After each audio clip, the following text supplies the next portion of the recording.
This is Decarbonize the World with Frank Deline, solving the climate crisis while increasing profits in your business. Here's Frank. My guest this week is Barry Glickman, the Vice President and General Manager of Honeywell's Sustainable Technology Solutions. Barry helps put Honeywell's extensive technologies, capabilities, and partnerships to work to make a measurable and meaningful reduction in global greenhouse gas emissions. Barry, welcome to the podcast. Thank you for having me. Barry, let's start with what Honeywell does. You're involved in numerous operations such as aircrafts, buildings, manufacturing plants, supply chains, so much more. How do you fit in the Honeywell puzzle? So our sustainability technology solutions platforms sits within our performance materials and technologies group within Honeywell. But essentially what we do, and if you don't mind, I'm going to use the term STS for my business. It's just less of a mouthful. So what we do is leverage the technologies from across all of Honeywell. So whether it's materials or controls or renewable fuels or catalysis, whatever we can pull from across the Honeywell portfolio to bring to sustainability offerings is what STS is charged with. Great. Last month, Honeywell announced that they are teaming up with Johnson Matthey to deploy low-carbon hydrogen solutions. Can you tell us more about Honeywell's carbon capture technology and how it produces lower carbon intensity hydrogen at scale? Yeah, so this is a business that Honeywell has been engaged in literally for decades. And we have a range of technologies that are able to extract carbon dioxide from a range of products, including pure natural gas streams. We'll strip out the CO2 from that. We can strip out the CO2 from industrial emissions. We can take the CO2, as in the case with Johnson Matthey in that announcement, we can take the CO2 out of the syngas that comes from the manufacture of hydrogen.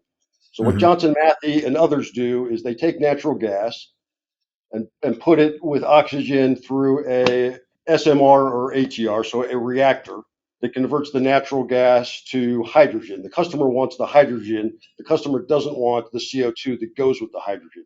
So what our technology does is sits on the back end of a Johnson Matthey or another manufacturer's hydrogen generator. We take that hydrogen, we condense it, we chill it, we compress it, and we inject it into a pipeline, which then goes for permanent sequestration. As a follow-up, I've been quoted as saying that I believe hydrogen is really the solution of the future. And I believe, the technologies that we have now with battery storage, that's just part of the transition to more of a hydrogen solution. Do you agree with that? Can I partially agree? Yeah, you can partially agree. Yeah.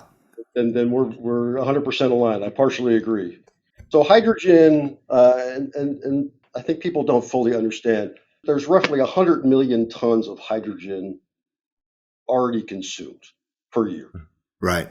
But it's a significant amount. And the first step with hydrogen is converting gray hydrogen, which is natural gas converted to hydrogen with no carbon capture, converting all of that gray hydrogen to blue hydrogen. That is the first meaningful improvement in hydrogen carbon intensity. I do absolutely believe there will be a class of green hydrogen that will emerge as we have more and more renewable power, and we can use really off-peak renewable power through electrolysis to convert that power to green hydrogen. Right. Where I'm not 100% sold is how hydrogen will evolve as a natural gas displacement over the next several decades. I absolutely believe there's a role for hydrogen in over-the-road transportation. Right. But I'm not sure there's a broad role, or at least not as broad a role as some people believe, for hydrogen to displace natural gas and flow through pipelines or flow through power plants. Right. That was the very extended version to my I partially agree answer. Great. I've been involved here locally in East Hampton. I'm out in the Hamptons, and I was involved. I was the chair of the Energy Sustainability Committee, and I guess partially responsible for the approval of the first New York offshore wind project, which is being built right now and should be operational next year. We're thinking about these things now because, the goal that we set was to be 100% renewable in both electricity, transportation, and heating fuels. And this is where I see hydrogen being a part of that solution, because we have the offshore wind, that renewable energy, and it's just now to produce the hydrogen through electrolysis, to address the transportation and heating fuels commitments that we made. Does that sound like a good solution? It's an absolutely doable solution, and the offshore wind is brilliant. So the capacity factor you get on wind generation offshore versus onshore is so much better. So That's right. if you can get it permitted and you can get the transmission, that is a phenomenal global resource that everybody should be tapping into. So now that you have the electricity coming from the wind turbine, the debate is really, do you want to go through the exercise of converting electricity to hydrogen to heat? Or do you want to just take your electricity and over time convert heating to electrification? I think different parts of the world or different regions within the world will come to different answers to that question based on where they are in their build out process and how much available renewable power they have.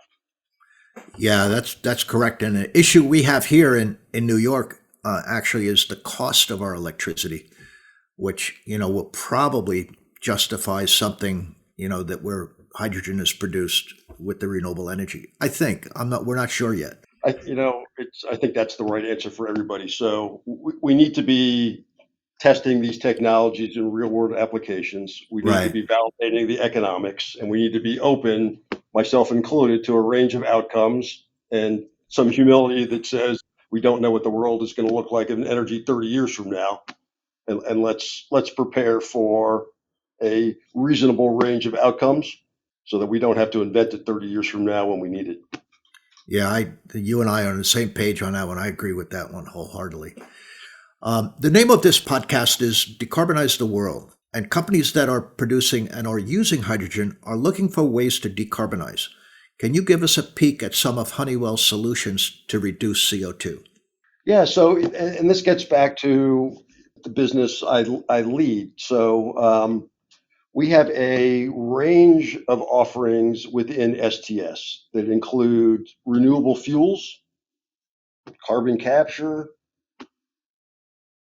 blue and green hydrogen, plastics recycling, and energy storage. And we picked those platforms deliberately. One, because they leverage strengths that exist across Honeywell, and two, because they target the highest sources of energy related emissions globally. So we believe our 5 platforms are effectively able to target 50% of all global energy related CO2 emissions. And you can dig down on each of the platforms and just give you some examples of things we're already doing. So on renewable fuels, we're working with companies that want to replace a portion of hydrocarbon-based liquid fuels with fats or oils or greases or biomass or ethanol, or ultimately with CO2 to liquid fuels. All of those will make a significant reduction in the carbon footprint associated with gasoline and diesel and jet fuel. On the carbon capture side, that's the simplest and clearest manifestation of reducing carbon in the environment. So we take the carbon out of a gas or out of a emissions flue or ultimately potentially out of the air. We filter it, we process it, and we ready it for injection into a pipeline that puts it into a permanent sequestration, either onshore or offshore. So those two are, to me, are the clearest and simplest ways to describe what Honeywell is doing to help decarbonize the world. Some of the other ones, so if you look at energy storage, so what energy storage allows us to do is increase the percent of renewable power in the overall generation mix. Mm-hmm. So eventually you have to, as you increase the wind and solar and biomass and geothermal and all the other great renewable energy sources, you have to deal at some point with the intermittency. The Right. sun's not shining, wind's not blowing, people still want electricity. Our energy storage solution allows you to capture off-peak power and convert it to on-peak periods, or to help convert generally renewable power to a more firm 24-hour, 7-day-a-week power source. All of that reduces CO2, because the alternative is to have fossil fuel power plants supplementing your renewable grid.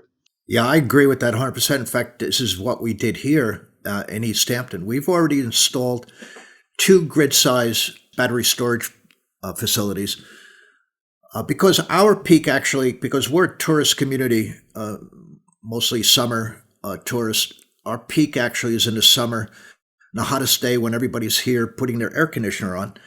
And we had a peak power generator that was using oil, number 2 fuel oil, to make electricity. And that was causing, actually visible pollution, besides the carbon emissions. And so that peaker plant, reached the end of its useful life cycle, and we replaced it with these 2 storage battery packs that we install. So I totally understand what you're saying, and it's what we're doing here.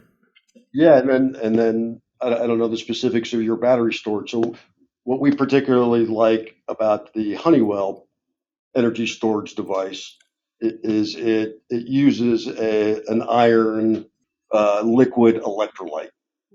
So Mm-hmm. you're able to scale it to very large sizes, and it doesn't have the carbon footprint associated with a lead acid battery or a lithium ion battery.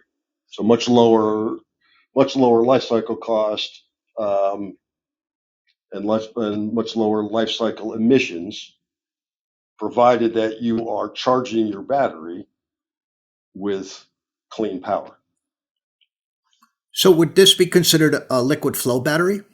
It would absolutely be a liquid flow battery, a redox flow battery to be specific. Yes. So, and we're not the only ones out there. We're just we're one of the few that has settled on an iron electrolyte, principally because it's not toxic, it's less flammable, and it's much cheaper than the other forms of energy transfer like vanadium. Yeah. And, I was looking into that actually as my role in the Energy Sustainability Committee, and I was studying the vanadium redox flow batteries. And, they're using it at grid level. But, what we were trying to figure out, just as far as financially did not work out, to reduce the size of that to, be a battery backup for homes, for example, So, I agree. It's going to scale I think practically at the lowest end, hundreds of kilowatts. Right. It's very much, or at least in Honeywell's view of the world, that technology is very much meant to be paired with large scale wind farms, large scale solar farms. You can use it as grid support, but it's principally designed to pair with, tens, hundreds of megawatt hours of renewable resources, and the economics get obviously much more attractive at that scale. Yeah, that's what I found too. All right, Barry, hang on. We have more to get to, but we have to stop here. Coming up in the next part of my talk with Barry Glickman, the GM of Sustainable Technology Solutions at Honeywell, Barry talks about the immediate impact of clean hydrogen. The application that's easiest for me to get my head around is if I am a trucking company, or I'm a UPS or US Postal Service, or someone who is driving heavier vehicles over a reasonably predictable route, I'm too big to electrify. I'm a great candidate for hydrogen.